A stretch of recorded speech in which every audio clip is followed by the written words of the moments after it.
Good evening, lords and ladies. I am Night Before Dawn, and welcome back to Sons of the Forest. Today, I would like to talk about spiked defenses.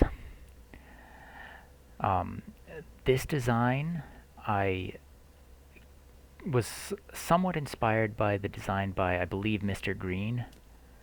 Um, his used a lot more materials. This one is actually only requires 6.5 logs for the first panel, and then from that point on it's 3 logs, 5 logs, 3 logs, 5 logs per panel. So it's quite a bit less expensive than Mr. Green's design. And it has a lot of the same benefits with a little bit extra, because standing here, I'm holding forward right now and I don't just walk off the edge. So if I'm up here with my bow or spear or whatever I'm fighting with, I can just shoot the guys as they approach and not have to worry about too much. I can just kind of move back and forth as I see fit.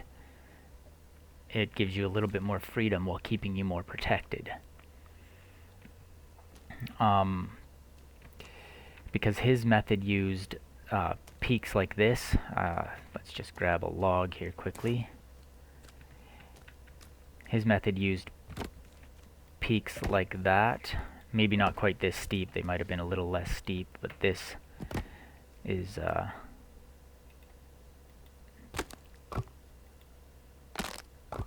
you go. And you put the spikes on here. It works pretty decent. His probably wasn't quite so steep. He probably had a wider base. But as you can see, that takes 1, 2, 3, 4, 5, 6, 8 logs for the first panel, and then a minimum of 7. So 10 logs for the first panel, because I forgot these supports. Or no, 9 logs, because those ones are quarters, but his were probably half, so it would be 10 logs. And I didn't count these ones because they can be removed easily, so that's its own thing. But to expand out, I would come over here. That would be 1, 2, then a half a log, or another log on these supports, except they would be half logs instead of full logs like I used there. These would again be removable. Let's just place that there for a second. And then you would have a full log coming down on front, back. He also had stairs on the back here like this, or on this side on the back, so that you could stand up here and shoot down, but you can easily just walk over this. So it's got disadvantages. It takes up double the space because mine is only a half log thick. So anyways, I will give a demonstration on how to build this. So let's just come over here, grab a spot, grab my log, and just build myself out a basic frame. There we go, I've got a frame. I use these quarter logs for it. You need to go 2 high, not 1 high. Sometimes I'm lucky, and I was lucky, perfect. Now I lift that into place. Perfect. And now I have 2 parallel simple foundations. And I'm just going to remove this because that's not needed.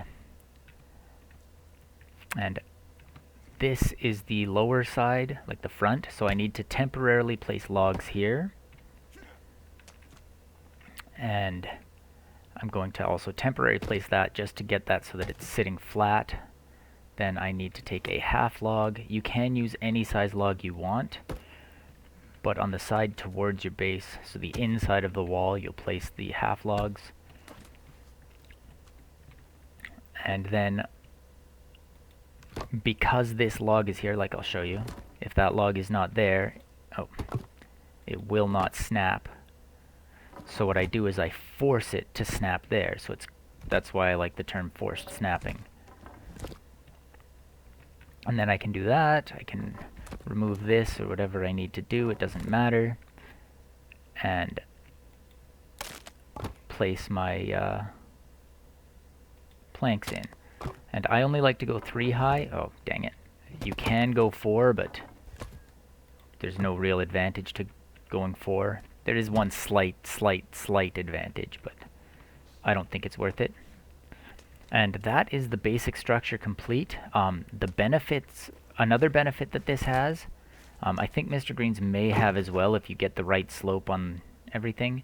But if I'm going to just make sure I have enough sticks by adding all items. Okay, I did have enough sticks, so I'll pull out my sticks.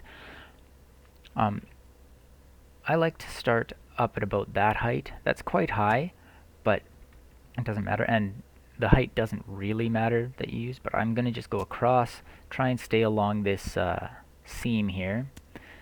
And I'm going to stay at about that spacing. You can get right close together, like if you wanted to, you could just keep doing that close together. Because with your face this close to the surface you're placing things on, the snap points don't really, like if I back up, yeah, I can't, it's a struggle. When I get close to where I want to, snap point appears. But if I move closer, there's no snap point. So I can place them however I want, all along there. And then I can easily just place the next row.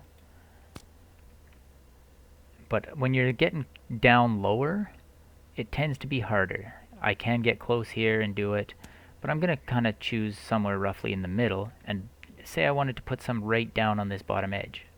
But I didn't want to have it snap to that spot. Well, if I crouch, I can just put it wherever I want without any issues because I'm close enough to the surface that I want to place it on. So placing the sticks is quite easy. Putting rocks on the sticks, well, you just come close and you just start putting your rocks on. It's super easy on it as well.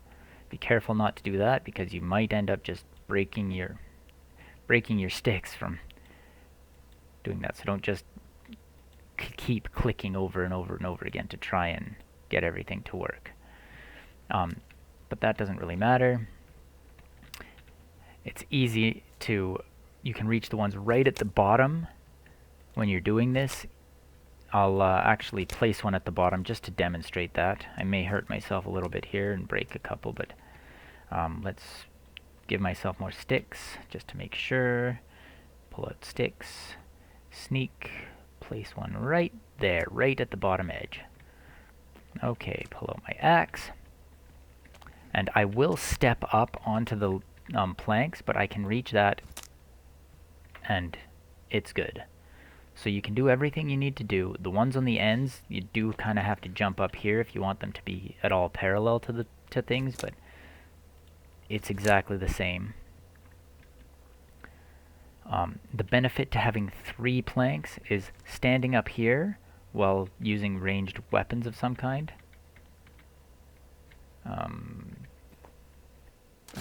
Okay, I don't have these set to anything. Weird.